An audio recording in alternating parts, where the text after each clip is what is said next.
Okay, welcome everybody. I want to thank you for being here and for just taking the time. I know we are in this really rather surreal time of social distancing, and some of you are even on a full lockdown, some parts of the country. So it's a really different way that we are learning how to connect and to live and to be, and how long it lasts, we don't know. So I really thought about how I could be of service and what might in the yoga world be appropriate and helpful to share. And for me, the Bhagavad Gita has always been this source of knowledge and wisdom and inspiration.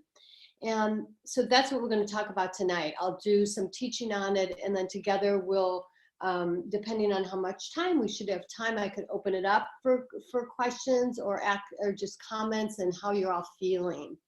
So I want to say that I am not a scholar of the Bhagavad Gita. I've studied it. I'm a forever student, and a forever student of this particular text. It's very powerful. And so yeah, I want to just say that. So please bear with me as I try to unpack this sacred yogic text, that it may create some stability and container for each and every one of us. So take a moment now, having said that, just take a moment if you need to get comfortable, do what you need to do. And we are all on mute. So even though we're on mute, I want us to know that we're going to chant. We're going to chant 3 ohms, and we're going to chant that in the sacred center of our own room, and then this particular room that we're in together. So take a couple deep breaths. Just inhale and exhale, and inhale and exhale. And inhale again, and exhale.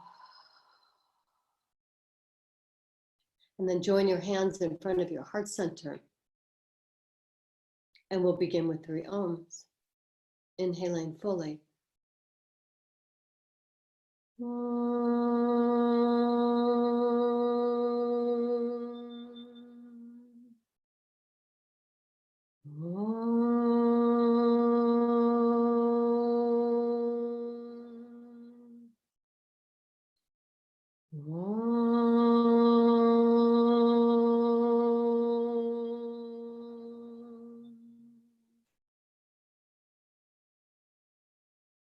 Just allow yourself to feel that subtle vibration within you, and hopefully it will settle your mind as well as your body and create an opening and a spaciousness of heart. And then when you're ready, you can open your eyes. Okay. So the Bhagavad Gita, it means the song of the Blessed One. That's one translation of it. It's, as I've said in other classes, Sanskrit, it really has many layers and textures of meaning. So a loose translation of the Bhagavad Gita means the song of the Blessed One, or the song of the Adorable One. And why it's the song, it's because the Gita, as we fondly call it, is 700 verses. And it came from a time, 2nd century BCE in India. And it came from a time when there was not a lot of written word or text written down. It came from what's called an oral tradition. And the way they taught in the oral tradition was they taught in song or verse, poetry, and mantra. And so these verses are called slokas, or couplets, and they have a certain meter to them. And when the meter changes, then a little bit of the meaning changes as well, which is kind of interesting. And the Gita is 18 chapters long, And it's set up sort of like in 3 sections, and I'll talk about that in a little bit later. And it was written in a time where it was addressing moral chaos. The world was a mess. And of course, then it's a time for today. It's a text for today. We are living in an upside down world, and we are living in a world unprecedented times. And so it's unsettling. It's unsettling. We feel somewhat ungrounded. Even those of us who have a practice or practices, there is a little bit of an underlying anxiety. We are confused. And the Gita is actually for those of us who feel perplexed, like, you know, my favorite word, the F word. It's like WTF, like what in the heck is going on? And that's really what this text helps us sort of address. And it's considered, in the yoga world, it's considered a gateway or initiation. So when we do asana practice, we have what we call initiation poses. We do down dog before we do handstand. We do bridge pose before we do full wheel back bend. And these are called initiation poses. So you build on that. And then from when you move through the initiation, you're moving into this portal where your knowledge and your wisdom and your understanding starts to deepen. And that's what the Gita is considered, a gateway text, no matter what your spiritual tradition is. And it's really quite beautiful. So you could come from Buddhism, you know, you could be a Muslim, a Catholic, whatever. In a bigger picture, it is considered that text. A lot of poets, contemporary poets, or poets that were during the war, a lot of writers read and worked with this text. There's so many translations, and I say, and I will send an email out with a few that I feel are a little bit more accessible. And you could just read it. And whenever I read a text, I've taught this before too, that I just ask for what I need to learn and what I particularly want, that understanding anchors inside of me. So I'm not trying to just feel like I have to understand the whole great big thing, because sometimes it feels overwhelming. So what we need, it'll land inside of us, and it'll percolate and incubate and start to develop and evolve over time. So that's kind of what we'll do here. I'll give us like an overview, and then I don't know, maybe 2-3 weeks we could go into this where I teach a little bit more about it. So there's actual practices then you could take and glean from it for your own personal life. So it's in many texts, in yoga texts, they say that the first word usually gives you an overview, like, oh, I know what this is about. And so in the Bhagavad Gita, one of the first words is dharma. And that's really what this is about. It talks about being on the battlefield of Kurukshetra, and it means dharma. It's the field of dharma. And dharma, the root word is in Sanskrit is dar, D-H-A-R, and that means to sustain or support or to uphold. So the Bhagavad Gita is a teaching that happens on the battlefield of dharma. And I'll just, kind of move through this a little bit, but we land in the Gita on the battlefield of dharma, which is order and justice and righteousness. And it's an allegory, and it's very symbolic and metaphorical. And it also could be looked at as a real battlefield and the battlefield within, that landscape within us, that war that we have within ourselves. So there's many ways that we can study this and feel into it. And it begs the question, in Dharma, meaning to uphold justice or order. What is my place in this? What is my voice in this? And there's two ways to think about Dharma. The greater order, like right now we have to look at our global world, right? And there is, this pandemic has affected us globally, and what we're needing to do is find our way back into some kind of order, because right now we're in great disorder. And so when we live from a place of Dharma, we're living for righteousness for all globally. And then there is personal Dharma, which is often called Swadharma. It's our own. And so the Gita is asking us, what is your Dharma? What is my Dharma? What is Phyllis's Dharma, Karen's, Rhonda's? What's all of our personal Dharmas?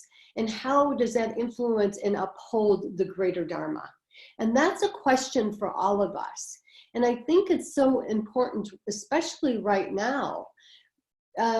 Those of us on a spiritual path and seekers, and those of us who do coaching and therapy and write and paint, and however we look at yoga, we're all doing it, and we're all looking to be authentically ours and in a way that supports the greater good. And what better time now when we have this boundary of social distancing to be able to do that, to take time to look inside and ask these questions of ourselves. So that's another really important reason why the Gita is such a great text for this particular time. So it's also a text about choice. And it's, what are our choices? How do we make choices? And how skillful are we at them? Why do we make the choices we make? And doesn't mean that we're not going to mess up and make like unskillful choices, or sometimes in the moment it's the right choice, and then we look back and go, oh good gosh, maybe I could have gone this way instead of that way. But it does ask us to look at choice, how we make our choices, and are we looking to make them that we are in what I call Dharmony. We're in Dharma and we're in harmony. So together we're creating Dharmony, but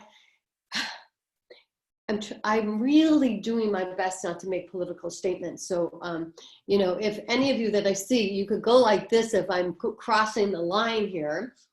But we're also then looking at, are we willing, as some people are, to make choices that sacrifice the greater good?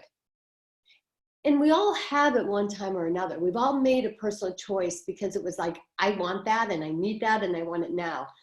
But at this point of our lives, and for most of us on this path, while we may mess up a couple times, we are trying to live in Dharmony. We are trying to make choices that don't sacrifice each other.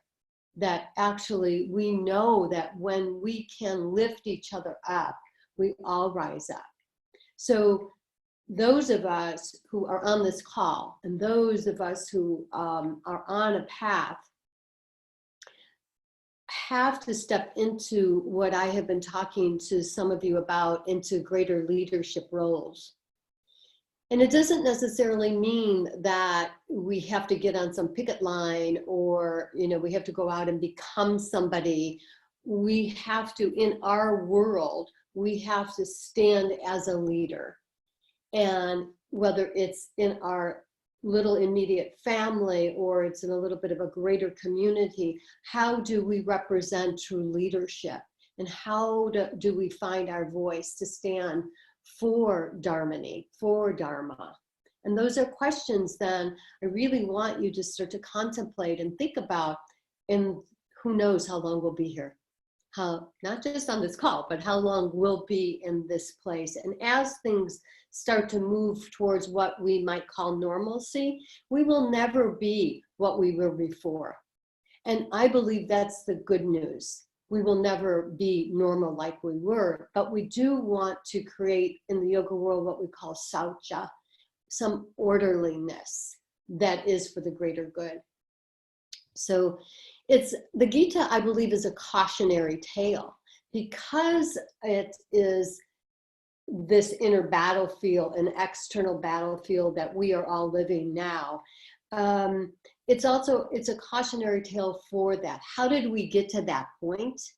And how can we live in this right now and still maintain our highest principles? And what I always have said is that no matter what we're doing, whether it's on a yoga mat or not, we are all doing yoga. Life is yoga. So the question is, and the caution is, how are we doing yoga? And how well are we doing it?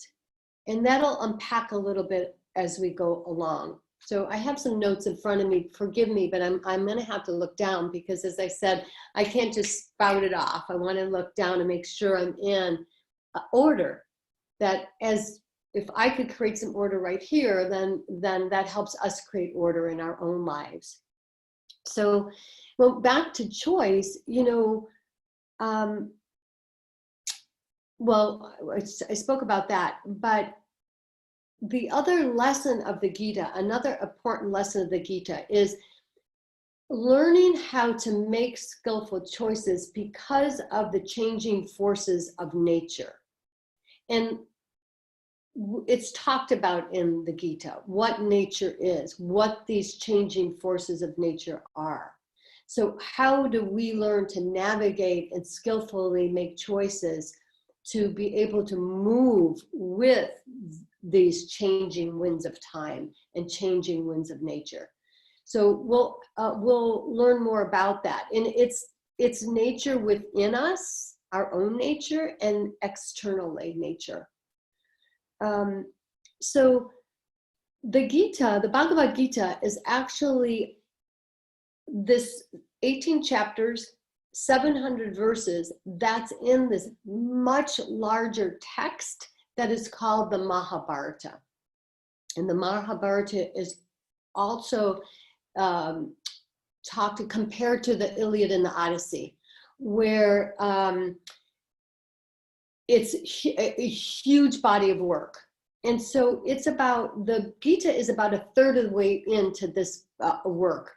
And it's the story of two families. And it's the Pandavas and the Kauravas. And the Pandavas are considered the good guys, the good cousins, and the Kauravas are the bad cousins.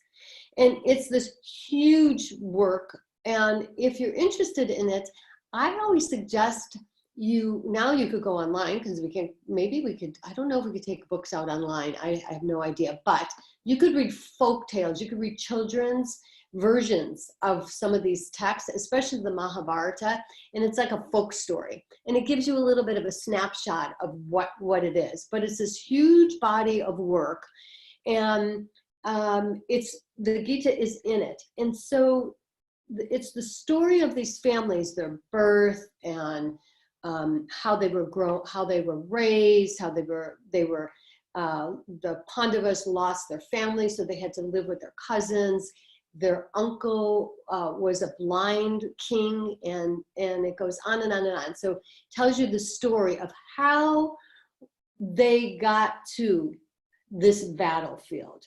And basically, to sort of summarize it, is that the Kauravas, the bad cousins,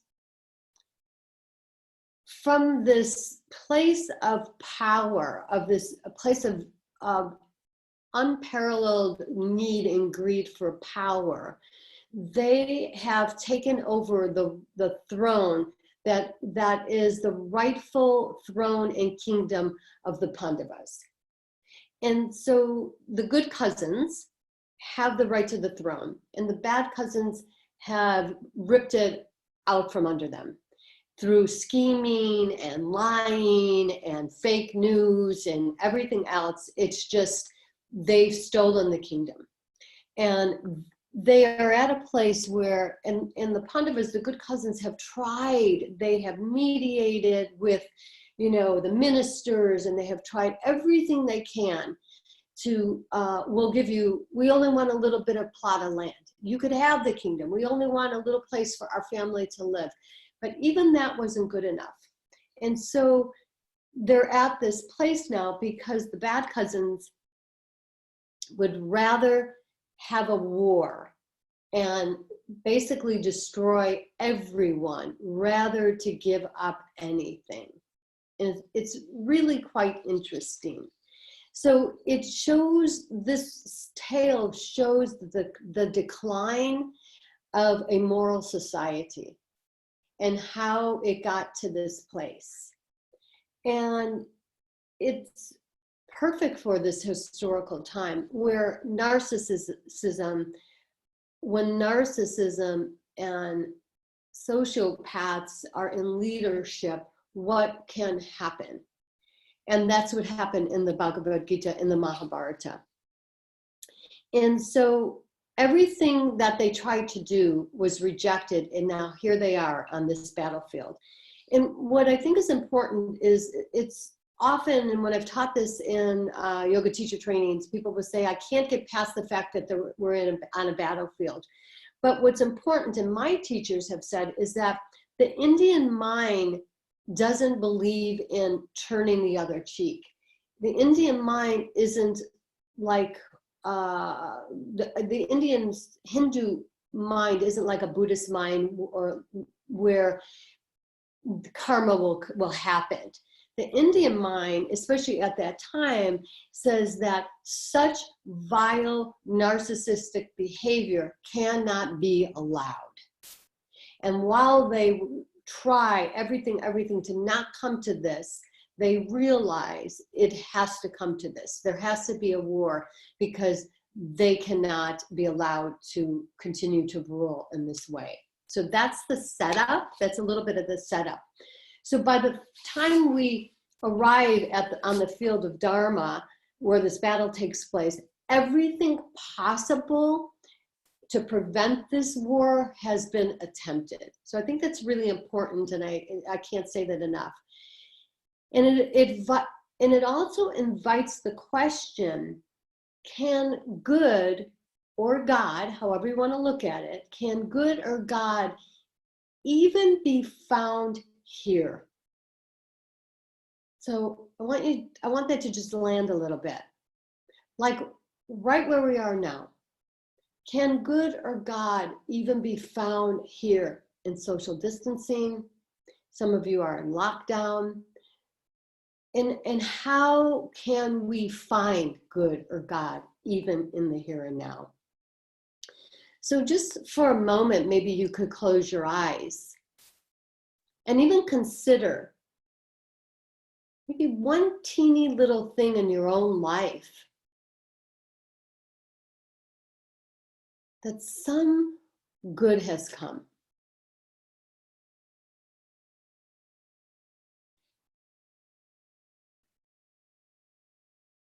And you can unpack this later as well. So I want to kind of go down the cast of characters of the Bhagavad Gita, so you kind of know who the players are and what they represent. And from a tantric yoga perspective that I align with, we are every character in the story, which is kind of interesting. Not all yoga philosophies think that way. So I just want to point that out. But we have aspects of each of these characters in ourselves from the philosophy that I teach from. So Arjuna is one of the Pandavas. He's one of the good cousins. And he is the greatest archer of all time. He's got the biggest, best bow and arrow. He is like, I don't know, who could we say is the most handsome dude kind of walking this planet today. Depends on who we find attractive. But in your mind, in the sacredness of your own mind, who might be this like really buffed, really cool, really good looking, really amazing, good in the heart and good guy, and yet really strong warrior. So he's this great warrior. And he was groomed from the time he was born to be the best archer of all time. That was and is his Arjuna's dharma. And they come from a caste system, so that's part of what plays in here. And I also want to say it's also his dharma. That's what he was supposed to do. That's what his job is. That's what his purpose is. You know, right now people aren't thinking about what my purpose in life. A lot of us now, many of us need to just think about how am I getting my next paycheck? And many of us are going, how do I find balance in an unstable world? But that's his purpose, is to be an archer. And his name means white. And it's the white of lucidity and clarity. And our Arjuna symbolizes our personality and our ego. And Krishna is Arjuna's charioteer. So all of these warriors have a charioteer. They're there on their chariot. They're there to do what they need to do, to shoot bow and arrows and use really amazing weapons. And they have a charioteer. And that's really important. And it's important in the story. And Arjuna's charioteer is Krishna. And Krishna means black. And it's the black of beauty and the black of potential and the black of a great big void, sort of like Kali. But also it is a mirror. We are mirrors for one another. So the qualities, this white and this dark of Arjuna and Krishna mirror each other. Krishna represents our heart and our higher self. So that's the two aspects of ourself, our personalities, our egos, and our higher wisdom and self. And we are both. Now, Krishna is Arjuna's cousin and brother-in-law, and what he doesn't, and they're best buddies. But what he doesn't know is Krishna is an avatar. He's God. And an avatar is when the divine moves down and through. Avatar means down and through. So Krishna as an avatar and the divine has moved down and through to take human form. So Krishna is God in human form in this story. But Arjuna doesn't know that yet. He just knows he's like a really cool guy and really powerful and has a little, swagger, but he doesn't really realize that he has superpowers. So that's kind of important to the story. Dhritarashtra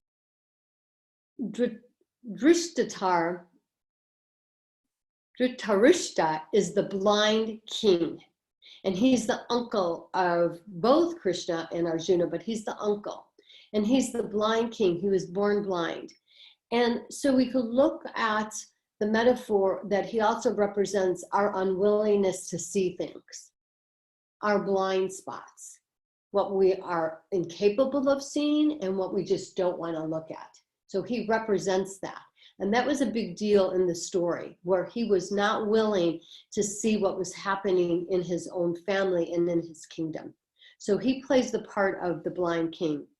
Duryodhana is the eldest son of the blind king, and he's the bad cousin. He's a Kaurava. And he is the one who, by hook or crook, has stolen the kingdom from his cousin. He's jealous, and for so many reasons. He wanted that kingdom, and he's not willing to even give them a teeny little pot of land so they could grow their own vegetables and food and live happily ever after. He wants it all, no matter what happens. He's willing to sacrifice his own life and everybody else's just not to give him anything. So that's Duryodhana. Yudhishthira is Arjuna's oldest brother. He is the rightful heir to the kingdom. And we don't get into it into this story, but Yudhishthira is also considered Dharma, the son of Dharma. And he has a little bit of a pesky problem. He likes to gamble. So part of how they lost the kingdom is Yudhishthira's a penchant for gambling. And so we also have to look at the risks that we take. When are we willing to take a risk? And when do we need to look at how we can stack and leverage so the risks aren't so great? When are we willing to take greater risks and when are we not? It's almost kind of like, okay, do I buy my food online or do I go shopping? Phyllis and I have had this conversation now a few times, like, okay, Phyllis, what are you doing? How are you managing this? You know, how are we managing and leveraging the risks we're willing to take? And then can we live with those consequences? So he kind of represents that.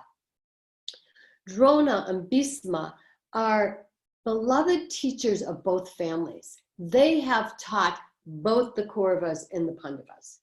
And that's important because when it comes to fighting now, these families are fighting each other. Families have different points of view right now, majorly different points of view. And so it's just a place for us to look at where we are in our lives and how we're managing these difficult relationships that we have. So even Krishna has tried to mediate a truce to no avail. And so knowing that there's no choice, he's gone to Duryodhana and he's gone to Arjuna and he says to them, okay, look, we're gonna fight. I can't really fight on either side. I have to be more of a in the middle way. But I will do this. You get to choose. I will either be your charioteer or you could have my gazillion armies. And true to form, Duryodhana cheats Arjuna out of being the first one to choose. And so he chooses, thinking that he's got it, oh, I got this made. He chooses Krishna's armies. And Arjuna is actually, Duryodhana chooses Krishna's armies. Arjuna is actually secretly relieved because for whatever reason, he knows that Krishna will have his back. And so he chooses, he gets Krishna as the charioteer. So the teachings of the Bhagavad Gita emerge from this battlefield conversation that happens between Krishna and Arjuna. And what's interesting about Krishna being the charioteer and Arjuna being the warrior, they are in bondage together because they're in yoga together. Yoga means yuj, and yuj means to yoke. So as a charioteer, he is yoked. They are yoked to one another. And one of the questions then of the Bhagavad Gita becomes, to what and whom do you yoke yourself to? To what and who are the people you're yoking yourself to? And that's a really powerful question. And it's a question that I ask a lot of my yoga classes. I use that as a theme, like, who are you yoking yourself with? Who are you in bondage to? Because no matter how we look at it, we're all in bondage. But we do get to choose some of those. And are we choosing wisely? And that's one of the questions of the Bhagavad Gita. So I want you to think about the Gita as the snapshot in time. Arjuna is on his chariot, bow and arrow ready. Krishna is his charioteer. And Arjuna, as head of the Pandava army, asks Krishna, take me to, you know how when you see like Braveheart and some of those movies, there's like an army over here, and there's an army over here, and then there's this big dirt, whatever, in the middle. And you know that they're going to have to meet right there. And so Arjuna asked Krishna, take me right there. So they're on already the field of Dharma. And he says, take me right there. I want to observe both armies. So just imagine now, you could close your eyes again too if it helps, but I want you to imagine that you're there. Looking to your one side is the family and your army, your people, the people you hang around with, the people you do your yoga with. They're behind you, and you're going to stand in front of them and you're going to fight with them. And they're your cousins and your uncles and your children and your best friends. And then you look across and you still see your cousins and your uncles and your best friends. So there you are in the middle, looking at both sets of family, knowing you're going to have to go in there and do what you were groomed to do and kill people, basically. I also want you to think about it. I was thinking about this. What could be a good way to think about it? I'm a Quentin Tarantino movie lover. Not everybody might be here, but I happen to love his movies. And they're very violent. And I want you to realize that that's kind of how this battle, in the way it's described in the Bhagavad Gita, these super crazy weapons that were almost ahead of their time. The way they describe them almost sound like atomic bombs and flamethrowers and all of this stuff. So they're huge like that. And in Quentin Tarantino movies, especially some of these newer ones, he kind of like, the actors are going along acting, and then the acting stops, and then there'll be a narrator that comes in and kind of narrates, and then the actors will come back in. That's what this is like. It's like a freeze frame. So Arjuna goes and Krishna goes to the center of the battlefield, and there's a freeze frame. And he looks across and he looks across and he throws down his bow and arrow, and he says, I cannot do this. I cannot fight. I cannot go into battle with my cousins and my teachers and my uncles. I can't do this. So he basically has a meltdown. And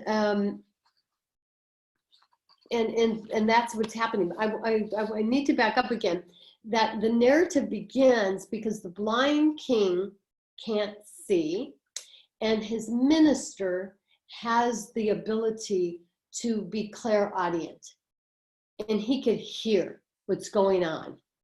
And so the blind king asks Sanjaya, his minister, to please tell me what's going on. Please tell me about the battle. Please tell me what's happening. So the Gita is actually a narration of Sanjaya telling the blind king blow for blow what's happening. And so that's how it starts. And then he's telling him, Arjuna threw down his bow and arrow and he doesn't want to fight. So the whole of the Gita then is Krishna's response to Arjuna's anguish and despair that he cannot do his dharma. And so throughout this freeze frame, this snapshot, Krishna leads Arjuna through specific teachings to tell him, this is why you need to fight. I understand why you don't want to fight. I understand that it's not easy to go to battle, and you still have to do it, buddy. This is what you were groomed to do. This is what you were meant to do. This is your dharma. And so he doesn't really try to convince him. He imparts teachings. And what's really interesting, and if you stay with me in maybe another 2 weeks of this, and I'll kind of impart some of this, what's interesting is at the very end, Krishna says to Arjuna, and it's up to you, do what you want, it's your choice.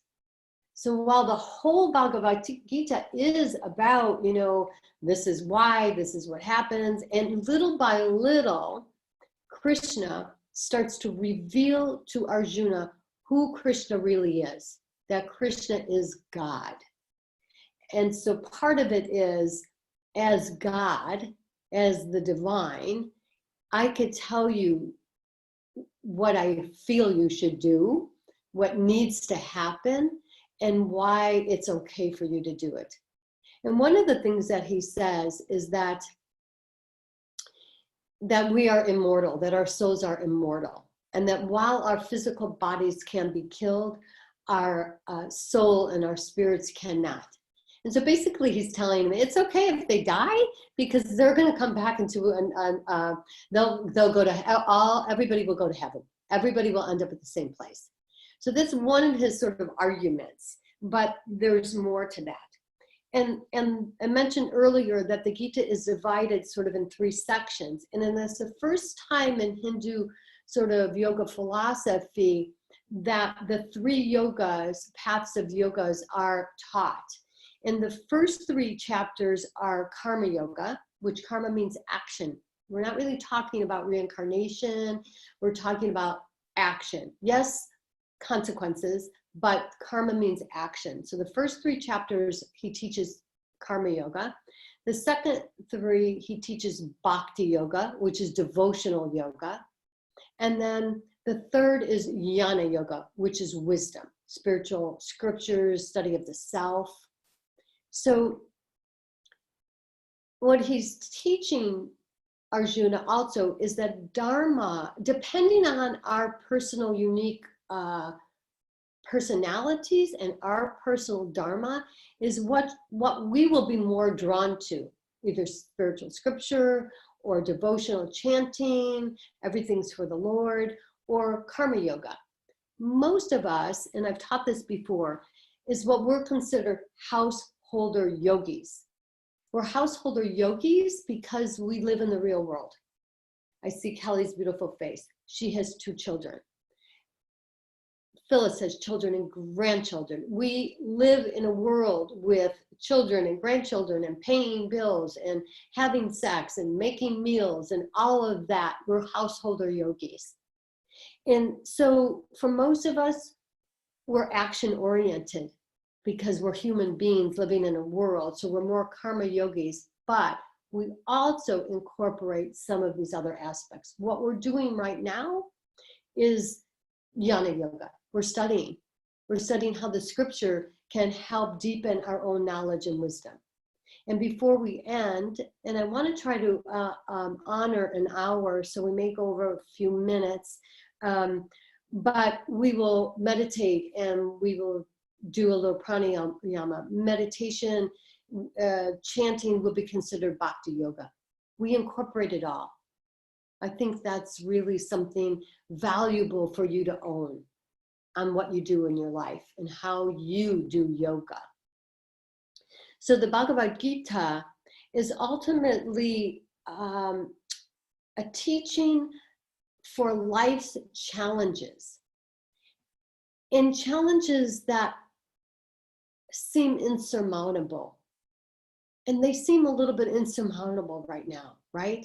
Do we lock down the whole country? Do we lock down Utah, or do we lock down Arizona, which is now a question? We're self-quarantine. So some of these problems and issues seem insurmountable. What the Gita is saying, that even in those insurmountable times, that there is possibility for a better future. And that's something that Krishna wants us to hold on to. There is possibility for a better future for all, even when it appears not, even when it appears that it's insurmountable, because it's the law of Dharma. So the Gita is an allegory, and it's an allegory on the nature of being, on our beingness, in our own inner battlefield.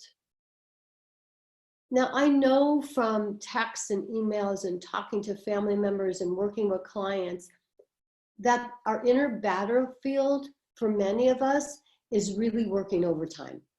It's like self-indulgence in some way, or what I would call overindulgence of ingesting news media, or not. But what I'm seeing in some people is their inability to be quiet or to be still.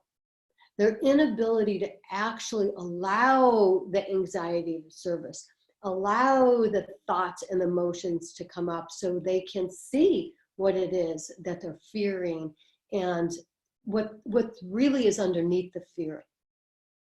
And that's really important because as a society, we have overstimulated and just put so much crap in our heads, and we're going that now that that we have to stop and be still and slow down. While some of us are relishing it, there's so many that are finding it so difficult because they've never done it. They're afraid of it. And so I think as us who are here today and in our lives, if we can be leaders in that way, simply maybe by example, when people say, so what are you doing? Well, I'm studying the Bhagavad Gita. I'm lighting a candle every morning. I'm walking my dog. I'm taking my dog on a walk and I'm not listening to news, or maybe I am. Maybe I'm listening to an uplifting podcast or uplifting music. When we can mirror an example and be that for other people, that is a simple little way that we can show possibilities, that we will get through this, that we could do hard things with grace and dignity and fortitude and knowledge and wisdom. And I think that's a teaching of the Bhagavad Gita. So as we close the teaching part and I open it up, I want you to know if one of the teachings of the Gita is that we have choice, Arjuna could choose to go to battle or he could just have the meltdown. Krishna's not going to force him. We have choice on how we do yoga, how we create yoga in our life. And I want you to think about that. And if you're journaling or you're writing things down, I ask you to write it down. How do you, and I'm saying how do we create yoga because I want to really imprint this in our minds and our hearts, that every single thing we do is yoga. From the way we feed our animals in the morning, to the way we feed our children, to the choices we make on everything is yoga. And so how do we create yoga? And then I want you to think about, I kind of did this before, but how is this quarantine or lockdown, how is it impacting your inner world? And is this freeze frame, as I call it, difficult for you? Or is it nourishing for you? And is it both? It's probably more than just one answer. You know, some days it may feel like a retreat in your own beautiful home, and some days it may feel like a prison. And I want you to know that it's all okay as long as you are willing to be able to have a inner conversation. So think about Krishna and Arjuna having this conversation. And if those are aspects of self, personality, and heart, then then we are invited to have an inner conversation. So how do you create yoga in your life? And who and what are you in yoke with? Who do you bind yourself to? So these are questions that I'd like you to percolate before we meet again. And we're going to start with, this is my favorite pranayama because it balances the nervous system, the parasympathetic and the automatic nervous system. It balances it, and it's called Nadi Shodhana, alternate nostril breathing. Most of you know it. I'll quickly kind of guide us through. And you could use the mudra, however, thumb down the side of the right nostril, press it in a little bit and up, and then the ring finger to the left, and we'll alternate it. And, or you could just use your index finger going back and forth. It doesn't matter, okay? It's kind of like Hawaii right now. Hi there, people. So first take an inhale and an exhale. And then settle yourself down. slide your left thumb to your inner right nostril and press in slightly. Don't cut it off totally, just press in and up a little bit. And then we'll begin by an inhale through the left.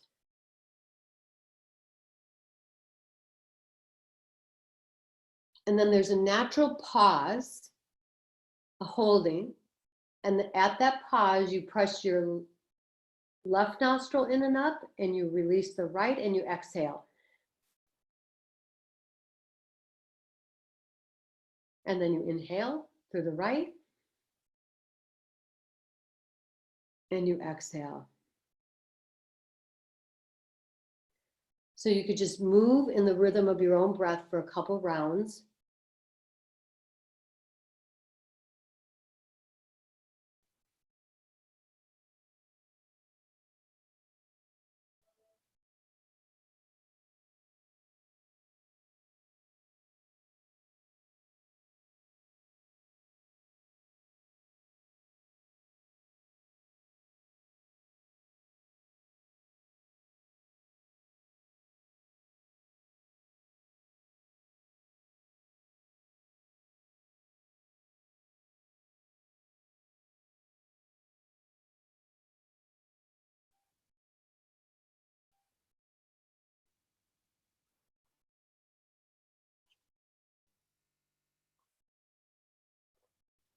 On your next exhale, just release your hands in your lap and keep your eyes closed.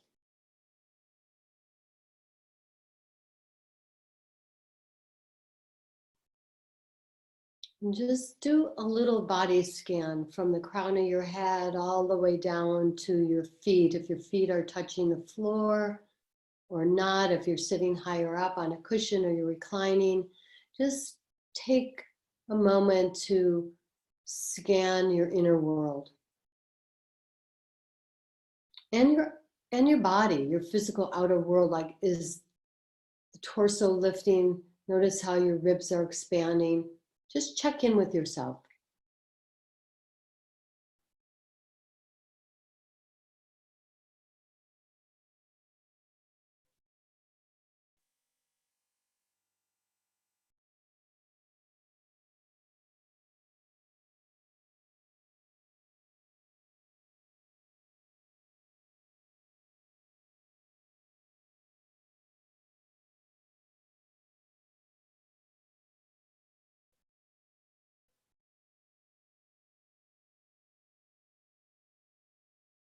And then bring your awareness to the base of your spine.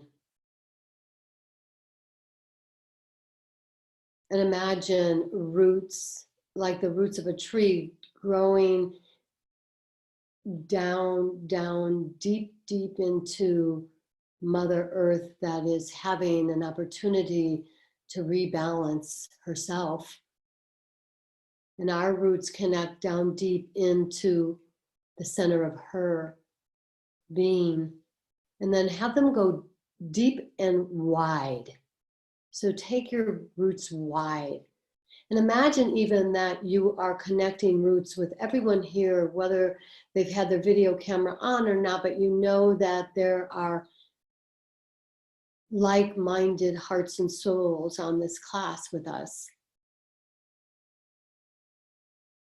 And if you're with family members, your family members, and if you're not, if you're wherever your family members are, that your roots are so strong and deep that you could connect across the world through energy.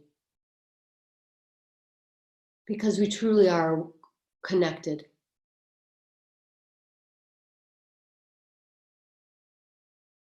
And as our roots are connected, we have a sense of greater stability, even in an unsteady world.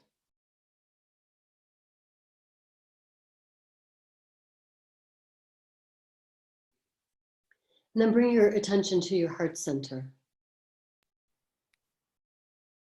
And from the flower of your heart, just notice and imagine your flower of your heart unfolding, each petal velvety and rich and lush, so that the garden of your heart is blossoming. And from that center of your heart, send love.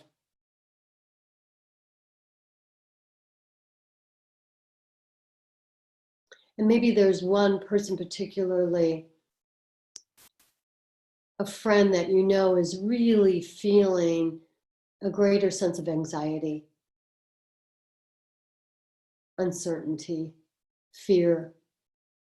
Direct that love from your heart to their heart.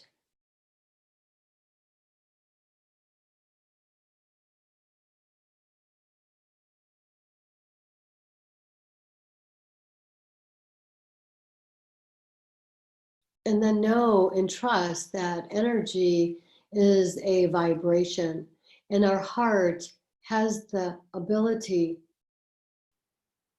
to radiate powerfully out energetically.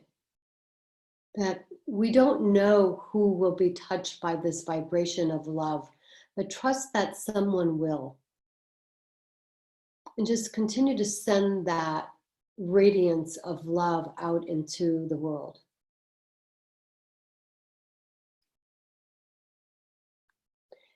And trust that as you are sending love out into the world, you are sending love directly into your own being. Because what we send out, what we transmit, we receive.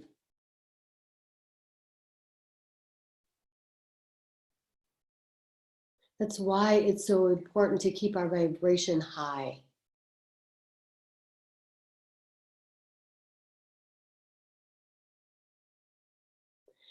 And then bring your awareness, keep your eyes closed, but bring your awareness back into the room where you're sitting.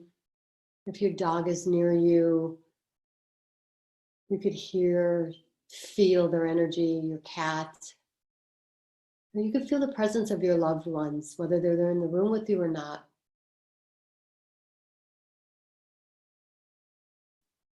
And then join your hands in front of your heart center.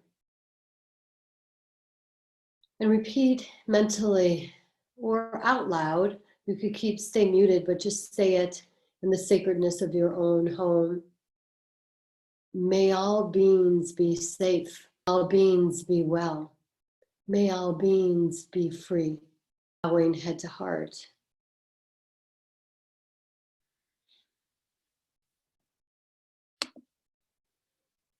In the sanctity of your own home, you can lift your gaze and open your eyes, and though we won't hear each other, we'll feel each other.